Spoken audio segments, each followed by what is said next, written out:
பிரியமானவர்களே, எப்படி இருக்கீங்க? நல்லா இருக்கீங்களா? நல்லாதான் இருக்கிறோம். ஆனா வனாந்தரமான ஒரு வாழ்க்கையா தான் இருக்குது. அந்த தினமும் போராட்ட பிரச்சனை தான்.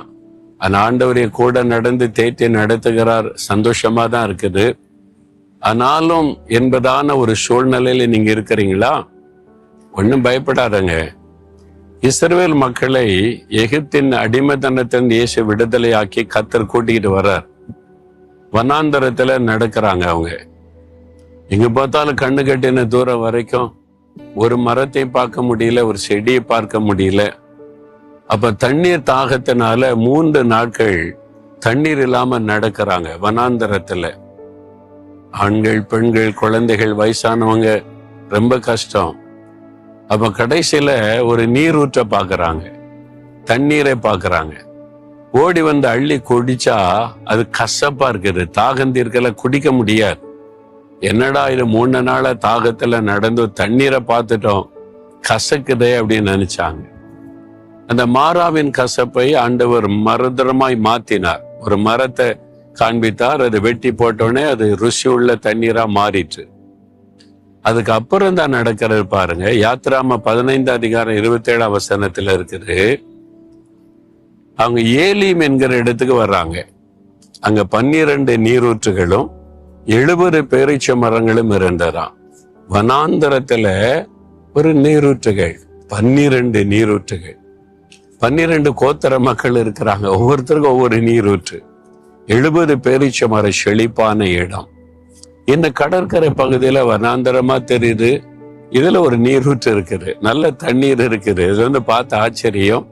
இதுல உரெல்லாம் இறைக்கிறதுனால நல்ல தண்ணீர், இது குடி தண்ணீர். பாருங்க, இந்த கடற்கரை ஓரத்துல கூட ஒரு நீரூற்றை ஆண்டவர் வைத்திருக்கிறார். தாகத்தோடு வரவங்க தாகம் தீர்த்து கொள்வதற்கு.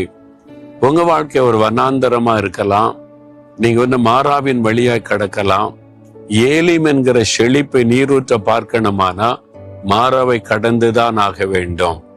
இன்றைக்கு மாறாவின் கசப்பு உங்களுடைய வாழ்க்கையில சில கசப்பான காரியம், உங்க தனிப்பட்ட வாழ்க்கையில உங்களுக்கு கசப்பான சில சம்பவம், உங்க வீட்டுக்குள்ள கசப்பான சில காரியம், நீங்க ஊழியத்துல கசப்பான சிலதை சந்திக்கிறீங்க.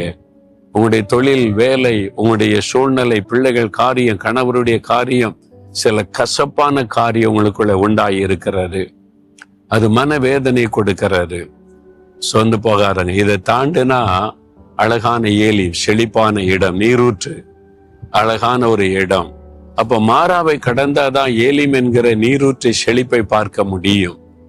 அதனால மாறாவிலேயே ஆண்டவர்களை வைக்க போவதில்லை, இந்த கசப்புகளையே வைக்க போவதில்லை. அது மாறும்.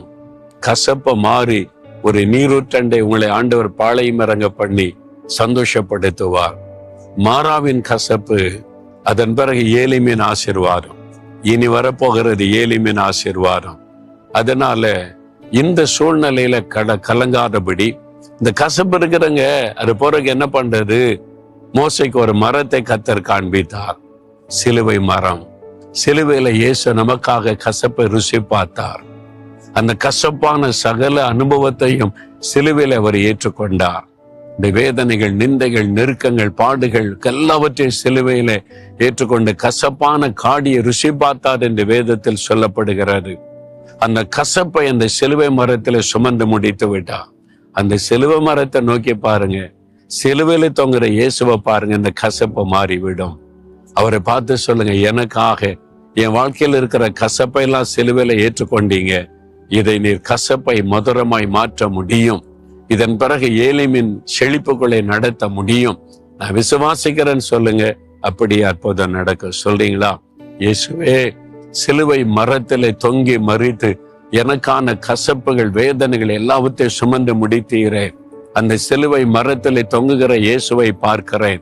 என் உள்ளத்துல இருக்கிற கசப்பு, என் குடும்பத்துல, வேலையில, ஊழியத்துல, என் வாழ்க்கையில காணப்படுகிற கசப்பான சூழ்நிலைகளை மாறட்டும். அதுக்காகத்தானே சிலுவையில கசப்பை ருசி பார்த்து இதை மதுரமாய் மாற்றும். ஏலிமுக்குள்ளே என்னை நடத்த போகிறீர். செழிப்பின் நாட்களை நான் பார்க்க போகிறேன். இயேசுவின் நாமத்தில் ஆமேன்.